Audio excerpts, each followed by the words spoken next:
panel where we have Kris Wisniak from the town of Collingwood in Ontario, Mackenzie Childs from the town of Bridgewater in Nova Scotia, Natalie Smith from the town of Yarmouth in Nova Scotia as well, and Marilyn Bird from the Lanark Transportation Association in Ontario.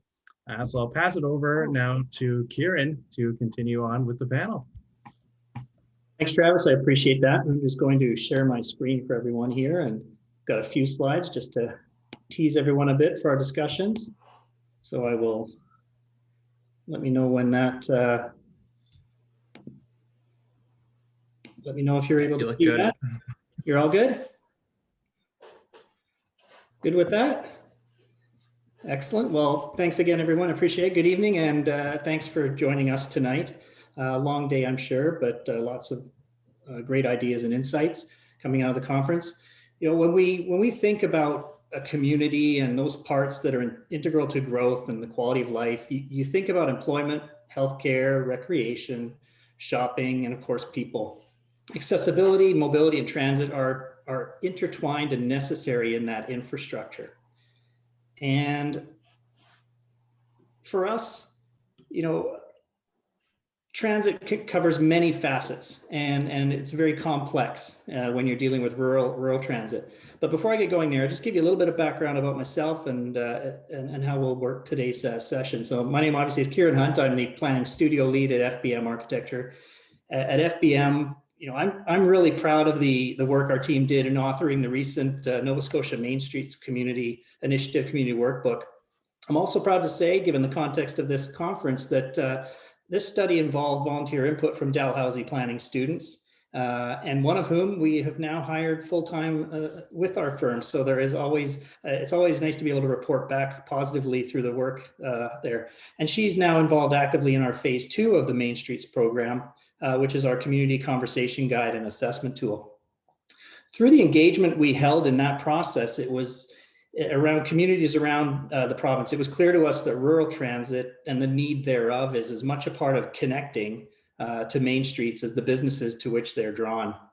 Early in my career, I volunteered for the Jack Bell Vanpool program in Vancouver, and I also sat on the Township of Langley's Public Transit Advisory Task Force, which was established to implement community shuttles to parts of the community that were not reached by regular transit. And as we start adjusting our acronym-filled mindsets here in Nova Scotia to move from TIR to TAT for the new Department of Transportation and Active Transit, we can also expect an announcement soon from the federal government for a regional and rural transportation fund. So in combination with what we heard last week in the active transportation world, we're witnessing a transformational shift, which is a good lead into tonight's discussion as any. I know there's usually sometimes a delay, so I'll just give a second before the other slide comes up there. But this evening, we're going to find out just how rural public transportation systems serve communities outside of urban areas, whether it's bay rides out in the St. Margaret's Bay area where I live, or those you'll hear about shortly that reflect a spectrum of communities from what we're calling the rural to the urban. Lots of R's in today's discussion. Types of rural public transportation have a relationship with the size of service area and the community's needs, and can include demand response methods, traditional and deviated fixed route services, and vanpool or reimbursement type of programs. We'll also learn through our discussion today how access to public transportation in rural areas is limited by travel times and distances, frequency of service, and especially cost and limitations to funding to address these challenges. I'm really excited to moderate this panel, and without further delay, it's my pleasure to introduce our panel of speakers today, Marilyn Bird, Natalie Smith, Mackenzie Childs, and Christopher Wisniak. By way of introductions, Marilyn is the Executive Director of Lanark Transportation in Ontario. The LTA is a nonprofit, community-based, accessible transportation service. It provides non-medical, door-to-door accessible transportation services to residents of Lanark County and the town of Smiths Falls. And it services a population of approximately 69,000 people located in 8 municipalities spread over 3,000 kilometers squared. And they've grown from 2 vehicles to a fleet of 16. So you can see a really vast area in that rural context. Next, we have Natalie Smith, who has worked for the town of Yarmouth as the Economic Development Officer since 2014 and moved into the position of Director of Planning and Economic Development in November 2020. She supports the strategic goals of the town in implementation of council's priorities associated with the municipal planning strategy, downtown blueprint plan, waterfront development plan, accessibility plan, and last but not least, the transit plan. Next, we have Mackenzie Childs. She is a planner with the town of Bridgewater. Her initial role focused on the formation and implementation of Bridgewater Transit in 2017. After the establishment of Bridgewater Transit, her focus shifted to service operations and most recently transitioned to policy and program support. She works on connecting transit to other aspects of resident mobility, including mobility improvement work for Energize Bridgewater's energy poverty reduction program, as well as active transportation. And last but certainly not least, we have Wisniak. Kris is the operations and coordinator for the town of Collingwood with 15 years of experience in small scale transit and public works operations. Kris understands the challenges that small communities and municipalities face with implementing and operating small scale transit, specifically budgets, staffing, and procurement related items. Along with the Collingwood team and adjoining municipalities, Kris has worked at developing 2 intermunicipal transit links, as well as developing private-public partnerships that aid in offsetting the net operations costs. So welcome to each of you. And with that, and using the theme of the conference, let's shift and talk transit, shall we? And that will be the last of the slides, and we're going to go into a discussion now, and we'll lead these questions here. But starting off with the need for rural public transportation has historically been linked, as I was talking earlier, with providing mobility and accessibility to essential employment, goods, services for older adults, persons with disabilities, low-income persons, and others. The American Association for Retired Persons, AARP, says that access to healthcare is a key purpose of local transportation services and rural public transportation programs. So first off for each of you, but let's start with Mackenzie. Would you say that that's the case that drives Bridgewater's transit system in terms of its users, and how has the pandemic changed your service? Sure. Can you hear me okay? Perfect. Perfect. Yeah, I would say that we have a variety of users, but a lot of them probably fall into those categories. A lot of people use transit because it is their main option for transportation that makes the most sense. Before the transit service, we heard that the people who use our system now used to either take taxis that were too expensive, they had to walk really far, they had to ask family members to drive them, things like that. So they tend to use our system now. Although there has been a mix in the past, we've had day camps and daycares use the transit system as well to get to different places in town that they just couldn't get to before because they would just have to walk everywhere. So there's been a little bit of a variety, but COVID has changed that. Ridership has gone down, but it's started to climb back up again, and it just shows that the same people are still using transit because they need it to get where they're going. So it shows its importance, but there hasn't been the ridership from the daycares and day camps anymore. And that's potentially because of COVID and also, or using the bus in COVID, but also because the places they used to go weren't open. So there's been a little bit of shift in that, but it does show that the ridership is still there even through COVID. How about Natalie? How about you? How has it affected you? Hi, Kieran. I echo what Mackenzie has said. When we planned the transit route, we intentionally made sure that essential services were a part of the route, and the hospital being one of those key locations. We have mobility issues within our town, from one part of town where you might have an older population. And similarly to Mackenzie, the buses allow them financially to get from one place to the other. Because there's a lack of doctors, patients have to go to the hospital sometimes to get their prescriptions refilled. So this is a key service to the community. And Marilyn, you cover such a wide area in Lanark County there, 3,000 kilometers squared. So what is the experience for you in that regard?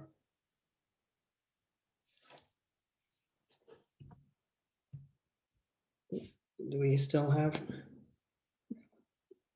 You're on mute, Marilyn. There we go. So we provide a on-demand door-to-door service. And so one of our challenges with such a wide area was try to do it in the most economical way possible. And so we do use a software that does automatically dispatches our trips.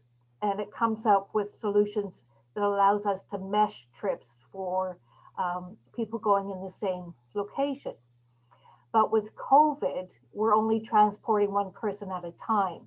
So again, initially the demand dropped. It is slowly building up, but it's being more expensive for us to deliver the same service because we're driving clients one at a time. For example, yesterday we had 3 vehicles in Kingston at the same time with 3 different clients.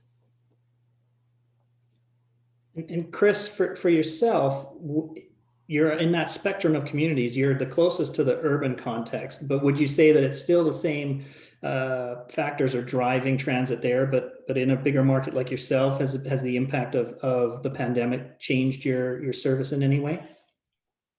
Yeah, certainly it has. Our fixed route system was designed around an original route that was built in since 1982 in our town. And it mainly serves our employment sector and our medical needs. We're also the hub of our regional health center for all of our local, probably about 5 municipalities. So the healthcare aspect of that is quite large as well. Now with COVID, initially we didn't see such a reduction as many of the larger agencies have seen. Our largest hit was our tourism sector with COVID, and being so close to one of the largest, probably the largest resort in Ontario. Our ridership went down because people weren't working. But we still see the core ridership being, when we're talking essential workers, we got to include people who are working at Walmart and our grocery stores, and they were our original customers before. So we've seen maybe a 40% drop, not as larger as the 60 and 70% in other larger municipalities, but we are feeling the impact of it, certainly. Do any of you feel that the demographic will change coming out of this, or will it be even more important for the elderly segment or the disadvantaged? Do you think there's new segments that might discover transit or shy away from it in the future?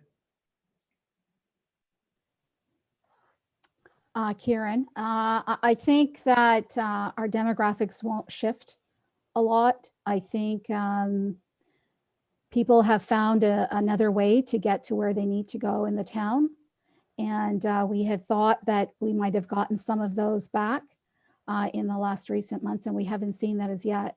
I think it is definitely a service that seniors, people that want to be independent for lots of reasons, financially, the environment, etc., will restart to use the bus. Our bus is very small. It's only a 16-seater. So that limits the number of people that can be on there as well. Would you say that's the same for yourself, Mackenzie? Yeah, really similar. So I didn't know if I should pipe up, but I think the people who need to use it are still using it, and they're going to continue. I would actually like to explore that more with our riders. We have a good connection with our bus drivers, and they have a good connection with our passengers, and I'd be really interested to just hear some more anecdotal information from them about their experience, and if there's any understanding of why there has been a reduction, and if we see people coming back. I would want to learn more about that, but I do think that the same people are going to use it because it's their best option. Marilyn, I think as you see in that model there, where we go from the rural to the urban, so to speak, within that, I think it's safe to say that there isn't one size that necessarily fits all in terms of rural transit. So how would you just fill us in a little bit on the model, the model that you have in Lanark County there, and how it works for your local community, but also how challenging it is to service that region? Okay, when you talk about rural, we still have areas in the county that don't have cell phone reception or consistent high-speed internet. And because we use a program that relies on the internet, that's a challenge for us as well in delivering the service. So just to tell you a bit about what we do is we provide on-demand, door-to-door service. Initially, it was for strictly medical appointments.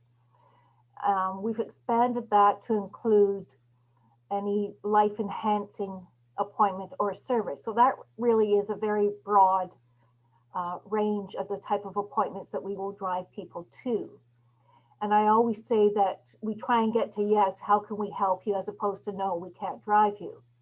So a client will phone us, they will book their transportation.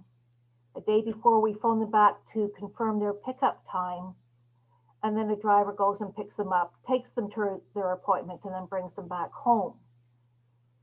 We also have a second model of transportation, and we started this about a year before COVID, and it's what I call a modified fixed route. And this was to provide a shopping service for rural communities that would bring them into their nearest local town for shopping. And it's a modified fixed route because in many cases, we still have to go and pick them up at their house, at their front door, to take them shopping. So we do, again, we have to schedule that in advance. And we have a larger vehicle that takes up to 9 passengers. But again, with COVID, we had to suspend that service, but we still take people shopping, but it's just on an individual basis.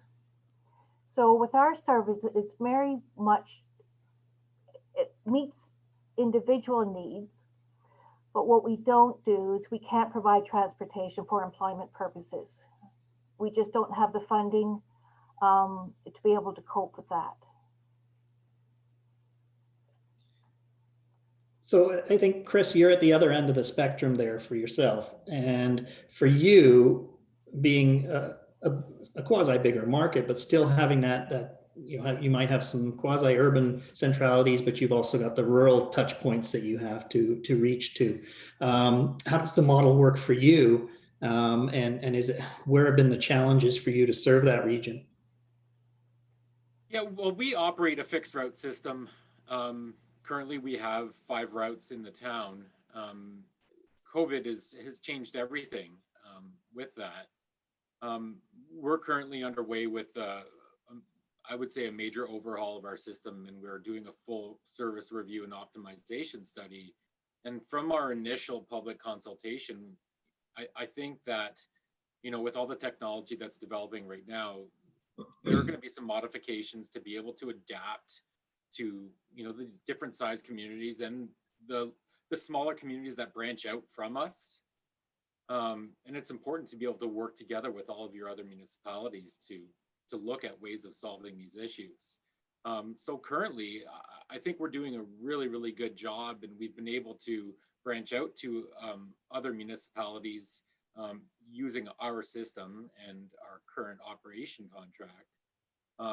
But again, I see benefits of looking at hybrid systems where we operate a fixed route system in our core area, getting people from point A to point B quickly, but also doing some demand response to move outside of our areas to bring in those outside areas.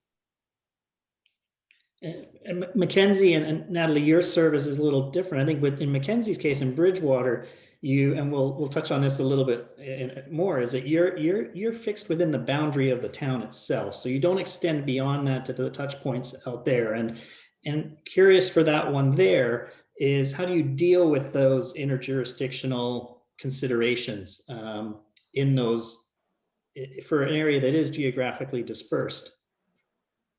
Sure. So I don't know how much you want me to talk about it now, if it'll come up later, but yeah, we, like you said, we stay within our town boundaries, and the reason for that is so we're not legislated or governed under the Utility and Review Board. And we wanted to keep it that way because, especially at the beginning, because we were a pilot project, we were bringing in transit where there hadn't been any before, and we wanted to have flexibility if we needed to change something. And from our understanding, It was harder to do that with the utility and review board. We couldn't just make these snap decisions. And at the beginning, during the pilot phase, we made changes a few weeks in when we realized that we could alter the schedule a little bit to make it more efficient. So we did that, and we didn't have to wait or ask. So it's worked out really well that it's been within the town boundaries, but we have had a lot of requests. Our biggest request probably is to go out to the Walmart, and that's just outside of the town boundaries by like a kilometer.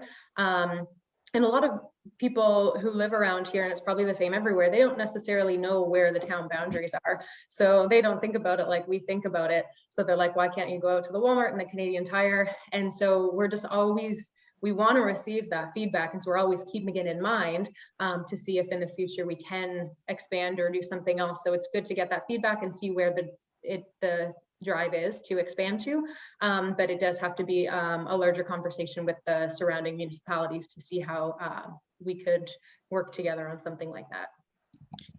That must be very frustrating as an operator to know that there is a key destination within your community, and use that word without geopolitical boundaries, that people can't access through your public transit. I think that there's that's, to me, that would be a very frustrating ploy, because knowing Bridgewater, your walking distance is over an overpass as well. So it's not the safest walk either, even if it was a kilometer. So part of rural transit is to help and eliminate or create safer environments for people to have their mobility.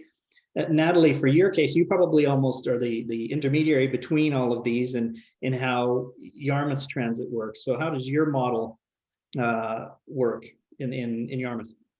Well, as you had mentioned, ours is within the town limits, and within those 17 stops, they hit everything. So they hit the big box stores, they hit the hospital, the college, etc. Where I guess when we initially launched it, the sister communities, which are basically, on the other side of the road, were so excited and thought that we could do a loop so that it allowed, the school kids to get on the bus instead of walking to get to the high school. Again, we have a blurring of a street where there's residential neighborhoods that are adjoining to our town limits, and it would allow those seniors to have mobility, and just couldn't do it for the same reasons that Mackenzie has said. So what people are doing is basically they're carpooling pre-COVID or getting a taxi to the town limits, and where they can then pick up that bus and then do the loop. So yeah, that has been frustrating for residents outside that need to get to the hospital or need to do shopping. But at this point in time, the service is staying within the town limits. Mackenzie, you mentioned that your transit and the components of it were started as a pilot project, and I don't know in the case of Lanark or in Collingwood if that was necessarily applicable. But I know, Natalie, we had this discussion as well when we met last week, and we're talking about pilot projects. I wonder if, reflecting on that rural to urban transition, do pilot projects work, and do public-private partnerships have value or a role? And that's addressed to Natalie. Our previous service was a public-private service, and that had merits within the community. It kind of did fixed and door-to-door, if my memory serves me correct, but it had some challenges with relationships and expectations.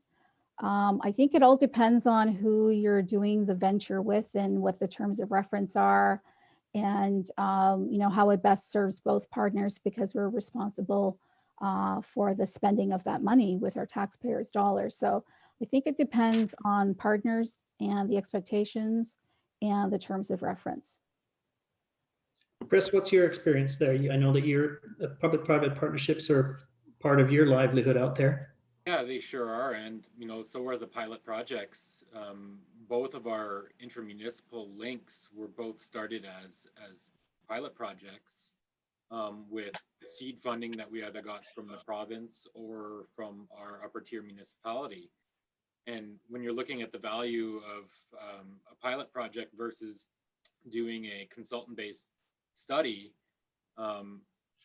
which may cost even more, you get some pretty good data from putting a pilot project out there. And both of ours, luckily, were very successful.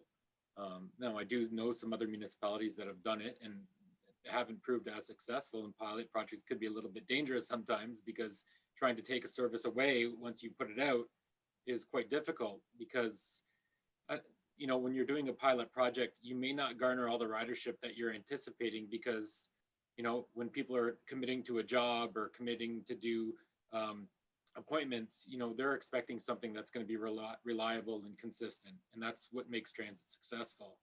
So, not everybody counts on a pilot project always working, but luckily for us, they've been successful. And we've had the advantage of having a large resort near us who struggled with employment. And we worked with them and developed a private-public partnership. And it's actually between four different organizations, being our municipality, the municipality the resort's in, and the actual resort, and then part of the village association, which includes a lot of the major employers. So they all found a need for employees to get there, and they contribute to a percentage of the service costs. Who initiated that dialogue originally? Where did that germinate? It's something that had been in discussions a long time, because we have a boundary between our municipalities similar to what someone was speaking about earlier, but not everybody knows where that boundary is. If you come to Collingwood, people think you're going skiing at Blue Mountain. Blue Mountain's actually, I can see it from my office right now, but it's in a different municipality. So we had to work between two of us, but I think both municipalities saw the need for the employment sector in the village, which is in another municipality. And we had the comments, well, you're going to pay for people to go to a different municipality, but no, they are our residents who are paying taxes in Collingwood, who are employed over there. So there's a mutual benefit between both municipalities, and that goes the same with our other link as well. So I think it was a 50-50 between the public and the private getting it started. Has that topic come up for you, Marilyn, and with your group there in any way? We did do a pilot project for a neighboring county, but it was a very short project, and their expectations, I felt, weren't realistic, because with the on-demand type service, really it spreads by word of mouth, and the advantages of the service and how it can help individuals. So their numbers were low, which I had warned them was going to happen, because certainly with my service, our first year of service, we probably did the same number of drives that we'll do in a 2-week period now. So, and it's only over time that those numbers crept up to where they are now. We did over 100,000 rides last year. So with the pilot project, it didn't work. They folded after, because they felt the numbers just weren't there to justify it. So obviously, when we think about pilot projects, the reason they're done is to test markets, to understand the viability, the financial side of things. And I reflected a lot on what our conversation last week, and Kris had an observation. It was an analogy of police, fire, and roads in the context of paying for rural transit. I wondered if you could share that analogy with everyone today as a lead-in ultimately to the question of how do we balance the needs to subsidize rural transit? Yeah, I think that anybody that runs transit will end up getting the complaint saying that I see that bus running around empty all the time. And you can travel to any municipality and see buses empty at some point in time. I was working with a consultant, and they brought that analogy to my attention, is that we pay for fire services, which make up a really large portion of a budget. We pay for police services that make up a large portion of budget. They're not always active, fighting fires or doing, police work. And it's the same thing with our roads. Roads are empty at night. Libraries are empty at night. And we are still putting money, both operation and capital costs, into that. So when looking at a service level, I think it's really important to have it scaled to fit your needs. You know, if you're in a municipality that doesn't have any high-rise buildings, you're not going to buy a fire truck with a ladder on it to go 18 stories. So you need to be able to really find your need for what transit is and implement that into your community. And I think a lot of that has to do with your stakeholder consultation. And that involves, and you know, we did that in our municipality, working with all of our municipal partners outside of us. And that was generated through our economic development office with all the contacts. And we formed a transportation transit task force with about 35 members from employers to medical, all around the region, to college, to high schools. And we had everybody sitting in trying to develop what that need is for every group, and then get a baseline of what you need.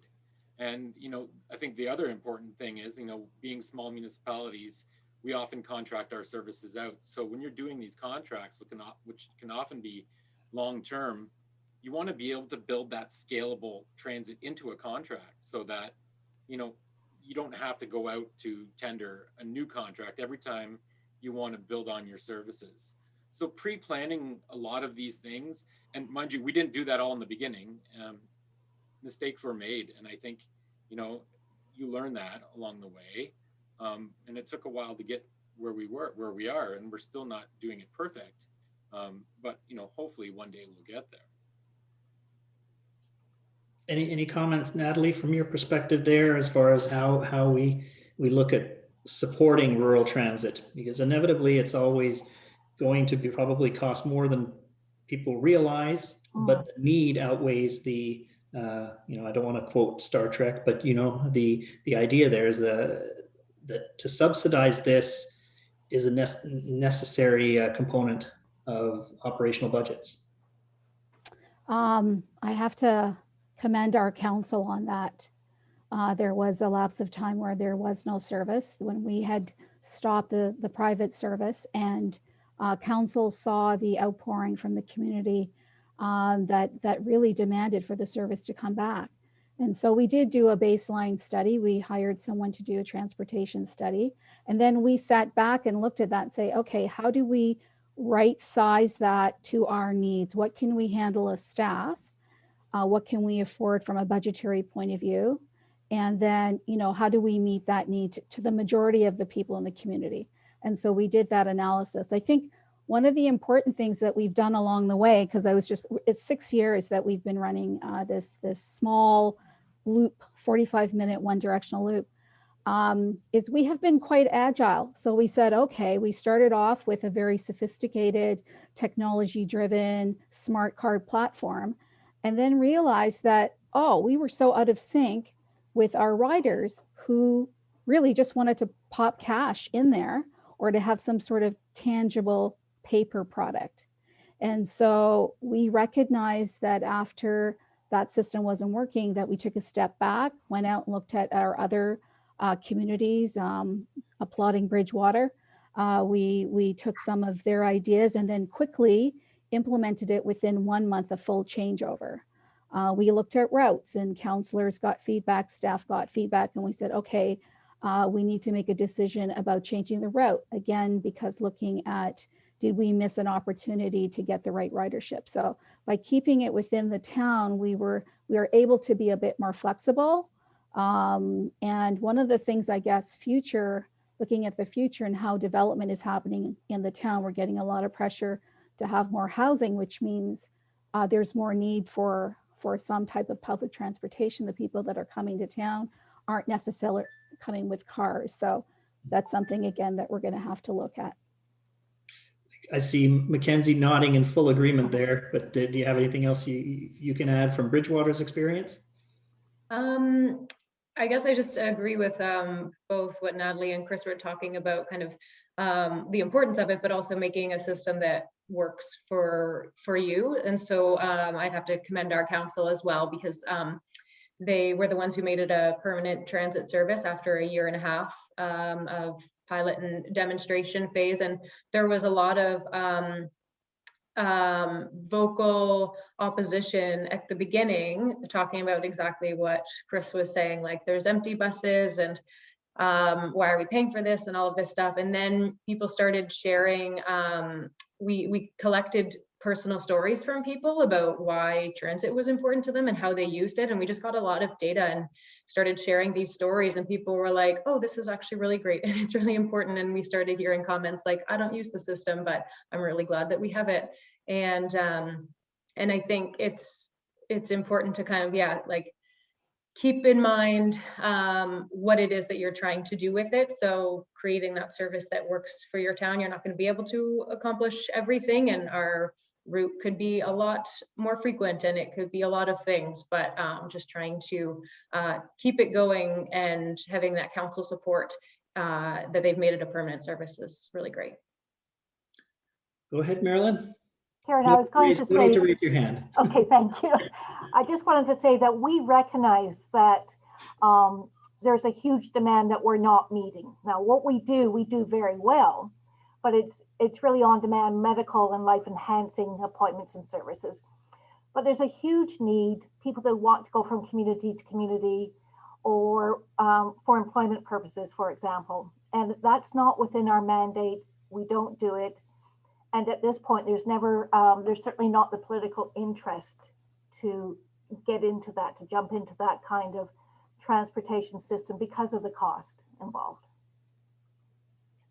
I was reflecting back, and I think when you look at the future and how that could evolve, when you see just the subtle small challenges that Bridgewater has in getting to the Walmart Canadian Tire, that with the new provincial government that we have and the new Department of Transportation and Active Transit, that maybe there's a way that can be part of that pivotal discussion move forward to make it more accessible to get to those, what would seem to be a logical extension of your service. You know, rural transit, and we've heard this a few times today, and it's come out, and whether you know or not, you've said it, it's come out a few times, and that's managing expectations. And rural transit is about managing expectations for the riders as well as the municipalities. But how is that best achieved? And can technology be a tool that works in rural communities for that? That's open to anybody who wants to take the lead on that one. Yeah, you know what? I think technology is going to change the way that transit altogether is delivered. I know when we spoke earlier about a few weeks ago, I had just been on about 4 webinars with other municipalities across North America who've adopted, you know, whether it's an Uber or the on-demand rideshare sort of style program. You know, I really see a large uptake of the senior population really hopping on board with that because of the convenience and the ease of use. There were a lot of studies that were not studies, but surveys that were done that told, you know, there's a lot of incorrect information saying that, you know, there's some seniors that are not good with using phones or computers. Well, it's the dead opposite. They're fantastic. You know, my grandma's 88 and she's using FaceTime with me all the time. And, you know, things are easier to use now. And I definitely see that as a way of not only modernizing transit, but making it more user-friendly. And, you know, from my experience just here, you know, ease of use is the #1 thing to draw people to use transit. It will always be the best way to get people using a bus. If it's easy, convenient, and reliable, and I think technology brings that to the table. Karen, I just wanted to add, I can see an enhancement similar to what Kris has just said, is we need to have like a bus tracker. Again, along the route, we have areas, there's a fixed route, within the fixed route, we have something that's called flagging. So in those areas, someone can flag to get off and someone can flag to get on. And, you know, it's a 45-minute loop. And that means it's about 2 minutes between each stop. So the driver obviously has got this fine-tuned, but I think having the bus tracker so that people can look on their phone and see, oh, you know, the bus is 5 minutes late, or it's 1 minute and I'll just come on outside. What we haven't implemented as yet is shelters. So it's important for people to know, when the bus is coming, so they can actually walk safely to wherever it is that they need to get the bus. So I definitely see that as a possibility. I kind of have the reverse sometimes on technology. Sometimes keeping it simple means that it's simple as putting cash in or putting that one fare ticket. And we do have, you know, the unlimited 1 month. So I think in our particular community, we thought the early adopters of technology would be our students, our college students, our business people, but those haven't been the people who have been using the bus. And for the people using the bus, their preference is, you know, 50% is in cash that we get riding the bus, even though they have those other options, even though we have retailers around the community that they can buy the tickets and that they're cheaper. It's still 50% cash. We're also still doing about 50% of our total revenues in cash as well. Mackenzie, how about Bridgewater? Yeah, I think we kind of fall in the middle, or agree with both, I guess. So we learned from Yarmouth at the beginning to start off simple. So Natalie was talking about the electronic fare system and switching from that. So we decided not to do that at the beginning, and we just had you could pay with change on the bus and some different tickets that you could buy again at retailers too. And then we've kind of added to that. So we have a transit tracker. So if if someone has a phone and they want to check where the bus is, they can do that. And I think that kind of technology is important, but I think you just kind of have to you have to try and reach everyone as best you can. So have those electronic options if you think it's going to work, but keep the cash, keep it simple as well, because I know that some people who use our bus don't have a smartphone and they're not going to be able to buy tickets on their phone or check where it is. So we also have at all of our stops, we have a map and a schedule to show when the bus is supposed to get there. But we did actually, from the beginning, we worked with Hotspot. So you could buy bus tickets with a Hotspot app. There was only ever really like 2 people who used it, but then we also kind of stopped promoting it. So it'd be interesting to see if we bring that back a little bit stronger to see if there's an uptake in it. But similarly to both of them, I think most people still pay with exact change, and then the unlimited monthly passes and 10 ride passes are up there as well. We actually have a question posted, and I'll put that out to whomever wants to take that first. It's from Jens Jensen. I hope I pronounced that right. To what extent have your systems seen school children using your service to take part in end of school day to other activities in rural areas? Because mom and pop's shuttling of kids is often a challenge. Marilyn, go ahead. We have contracted with a local, it's called The Table. It's a food program. And we pick up children at the schools and take them to the program for an after-school cooking course. And so this was pre-COVID again, but we would make stops at 2 different schools and then take the children to the program. Kieran, similarly, we've had other organizations. They would come into town and they would purchase the one fare tickets. And actually what they did, especially at the high school, they did orientation with the students. So basically, let's take the bus, let's give you an orientation of the neighborhood where everything is and how to use a bus. So the high school's done it, different after school programs in the past, pre-COVID, they have used it. And then, you know, get the child home safely. So they might have enjoyed an after school program and they just want to ensure that they got home safely. And so they would offer them a pass and then they would use that to get home.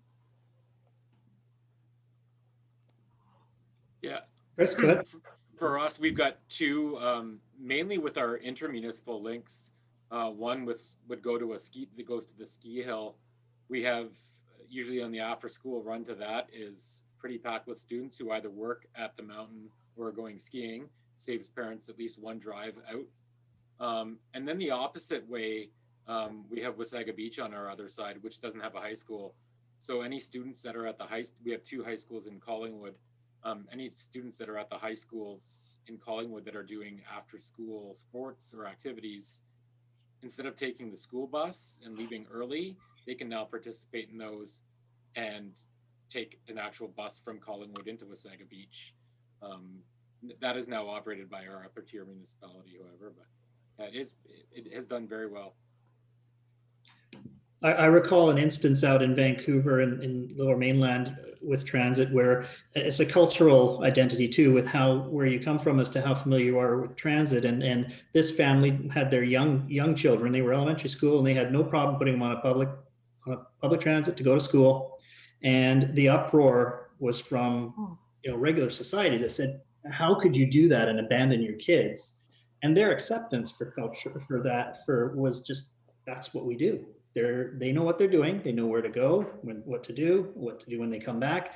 But there was this a limited acceptance from the broader society for what this family was doing. And I think it got resolved over a while, but it was a very, very contentious element. And I think in rural communities, that's, that level of acceptance may be there. The importance of being able to for the students to get to school is quite important. What I'd like to do, I'd like to actually, I know we have Asan who is on the previous panel before us. I wanted to open up to him. He was a panelist, presenter on the other one. And I want to open up and see if he had any questions he wanted to ask the panel. So Asan, it's up to you. Sure, thank you very much. So I'll probably try to get some insight from Mackenzie. And here's the story for Bridgewater. Like, as you might all know, as a researcher, we do a lot of writing in journals and get published and nobody reads about it. But this is the only work, Bridgewater Transit Design, which I was involved, and it's happened in reality. You can't imagine how proud I am on that one piece of work in my entire career. So Mackenzie, my question for the Bridgewater, and anybody can also probably jump in, is there any plan in place to restore confidence or use of that Bridgewater Transit when COVID-19 will no longer a threat, but still there will be perceived risk? Is there any plan in thinking process, or is there any way that you guys are working on, any strategy, any lessons learned from other communities? Is there anything that you are aware of? That's a good question. I wish I had a really good answer. I feel like we're pretty operations right now. There was a lot of operational stuff that just had to be handled, especially at the beginning of COVID.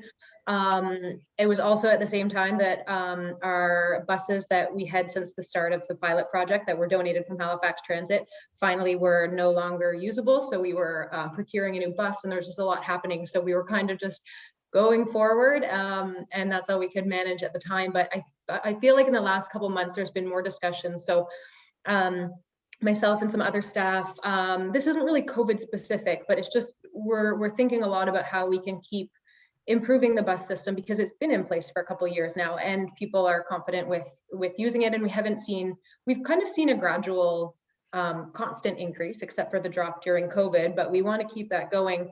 So we've had discussions about bus shelter implementation and bus stop improvements, and the conversation of working with other municipalities has come up recently as well. So I think a lot of our work has been focused on that. But I think from my perspective, I mentioned earlier, I personally want to have more actual conversations with people and just get their actual opinions and thoughts and experience, rather than some other type of data, to then maybe do something with that information and just get a better idea of how we should go forward. But I do think there's going to have to be some work to kind of bring it back as an option for people. But like I said, some people just have to use it, so they are, but it would be really nice to be able to plan to kind of promote it again for other people who aren't already using it. Yeah. Any other insights from other towns, like after COVID? If Karen, you allow the question. Yeah, Kris. I'll jump in. Natalie, go ahead. I think the confidence will come from when we know that we have the majority of the population, especially the elderly, with the vaccination. It is a psychological thing that we have to overcome, and that we cannot put to the public for them to question one way or the other. We see this in people not attending even the mall or small events, social events, or other types of events. They are not doing it because of the fear of catching it. And in our area, in the town of Yarmouth, I mean, we've had no cases the whole time. And so can you imagine if you have a place where you have very low cases that we haven't had the same type of ridership, what it'll take to bring that confidence back. So I really think when they can see evidence that they have physically gotten the vaccine and have a sense of comfort on a small bus, that means instead of 16 people, only 8 people can go on there. So if people see it going by and they know that there's, it looks kind of full, they're not going to get on the bus. So I think really the public health part and having the vaccinations will build confidence. And I think that the population that typically was the ridership will come back. Marilyn, your vehicle, your fleet generally are smaller. So any spatial separation requirements, distancing, would have had a significant impact on yourself. What's your view on the confidence component coming back? There will be some concern about riding with other clients. So pre-COVID, we would mesh trips so we could have 3 or 4 people in the same vehicle. Since COVID, it's just been one person at a time. And so the clients really enjoy it because it's a strictly door-to-door, almost a chauffeur type experience for them. So there's going to be 2 things that happen. First of all, they're not going to want to share a ride. It may mean that they're in the vehicle 10 minutes longer than they would normally be. And secondly, there will be a concern, well, who am I sharing with? Have they been vaccinated? Am I safe with that person? Interesting. I think that, again, that's the whole dichotomy here of the level of service. Kris having the bigger buses of all the group, and then the smaller shuttle style buses that Natalie and Bridgewater would have, and Marilyn, yours being smaller. I think it is a psychological thing, and I think it's a valid question, Hassan, and we're living it in so many parts of our lives now as to how we will react in beyond transit, just in general. How are we going to change how we do things? If speaking of that change, and put this out there, if there is one thing for your transit system that you could change or would like to change, what would it be?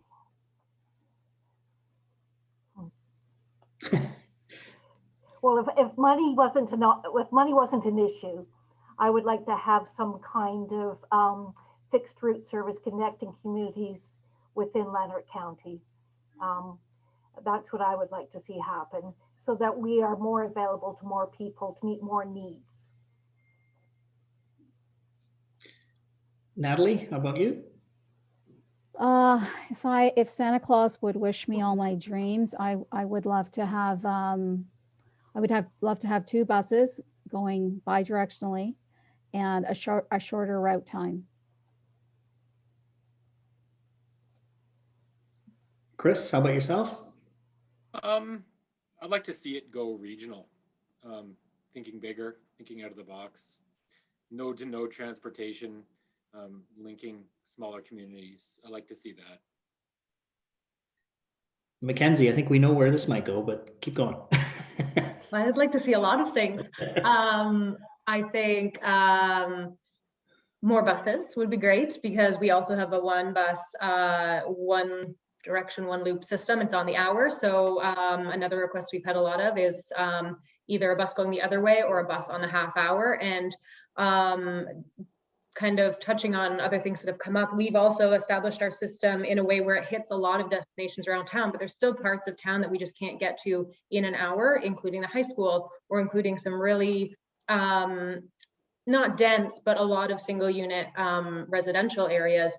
So being able to have more buses to get there would be great. And then the regional transit, I'm assuming that's where you thought this was going, which would be great. So not having to worry about I wouldn't say restrictions, but the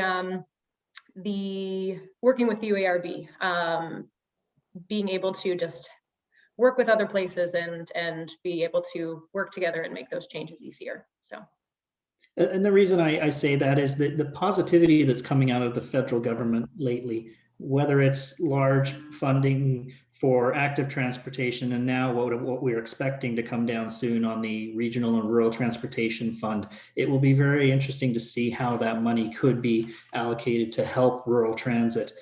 What we're seeing is this rediscovery perhaps of rural communities. And Natalie, you're seeing that with residents coming in. And I want to, in the last minutes here, I'll put this quote out that I read the other day, and I thought it speaks to the funding side of things. And it's very, very poignant, I thought, is transportation is always someone else's problem, not your responsibility. There should be a change in attitude to make it everyone's responsibility, because if everyone chips in, it can be a lot more affordable. And I found that to be quite applicable to transit. Wherever I was, I tried to use transit in Vancouver. Believe it or not, transit got so packed. My expectations were I wanted to get a seat, but that eventually wasn't possible even from where I was in the suburbs. Out here, I take transit in the morning from where I do, and there's a great point-to-point service. So I think that if everyone needs to be aware that, and it goes back to what Kris said earlier, as far as how we value that service and the needs of it, not selfishly, but for the greater good. I don't know if anybody wants to add any last-minute comments here, or if there's any questions. I haven't seen any questions come through. Ren, I don't know if you've got anything that I haven't seen yet. No, I just saw the one earlier. And I have a wish. You gave everybody something to wish for. Yeah. Hassan, have a wish. It's yours. I'm feeling generous. For transit, I believe there needs to be a broad discussion of having the equal rights as the highways and the roads. We do not think that roads are subsidized, but whenever we are spending on buses, that's subsidy. For pavement, that's not subsidy. So at some point, we need to have that discussion. And Luxembourg, they have that discussion. That's why transit is free in that city and the country, the first country in the world. So that equal rights for public transit, treating them as the same way our highway pavement, is probably a fundamental piece moving forward that will solve funding and many other struggles that we have. And when you're looking at things such as roads, sewers, water infrastructure, all of that is built upon standards, design standards, equipment standards. Without that, as on a greater whole, with everybody doing something differently, somebody's always going to be doing something different. But when you build things on a standard, that helps build equality across the board. I think that's a great way to sort of wrap this up, Kris. Hassan, thank you so much for your questions of the panel there. And I want to take this opportunity again to thank Natalie, Mackenzie, Kris, Marilyn for being part of this panel. Rural transit it's not the glamour, but it's the importance and significance of it. And I was honored to be part of this group today, and appreciate all your input. I guess I'll hand it back over to Travis right now. But again, thank you so much to the panel. I appreciate your time and commitment to provide great information for the audience today. Thank you very much. Thank you, Kieran. Thanks, Karen. I think I'm going to hop on because Travis had mentioned that he was having some internet connectivity issues. So just to close our session today, thanks so much to Kieran. And I'll remind everyone that FBM, the firm where Kieran works, was one of our major sponsors for the conference. So thank you so much for supporting us. Thanks to all of our panelists. And thanks to my students organizing the conference who humored me on this topic of rural transit. Several years ago, the Shift conference had a panel on transit, a whole conference on on transit. And one of the people, one of the groups that came and spoke to us was Musco Rider. And it was my first introduction into rural transit. So I really wanted them to have a whole panel on it. So thanks so much to those of you for being here today. I think it's a really interesting topic, especially this year, in the year of COVID. So thanks so much to everyone for being here. I'll remind you also that we have some other great events coming up, including tomorrow we have a panel on libraries and how they've been managed to keep people connected during COVID. We have one on the changing workplace. We have a special API, another one of our sponsors, special session for students who are looking to become certified as planners at 2 o'clock tomorrow. And then, of course, we have our workshops and our keynote speakers on Friday. So please join us for one of those sessions. We'd love to have you join us. Our recordings will be available on YouTube by the end of this week. And I'd like to thank our other sponsors as well. So that would be, API, as I mentioned, the Licensed Professional Planners Association of Nova Scotia, Turner Drake and Partners Limited, FBM, Fathom, ZAP, and the Dalhousie University President's Office. Thank you, everyone, for helping us to keep shift free. Thank you so much to everyone, and we'll see you hopefully at another event soon. Thanks, Bren. Thanks, everybody. Have a great night.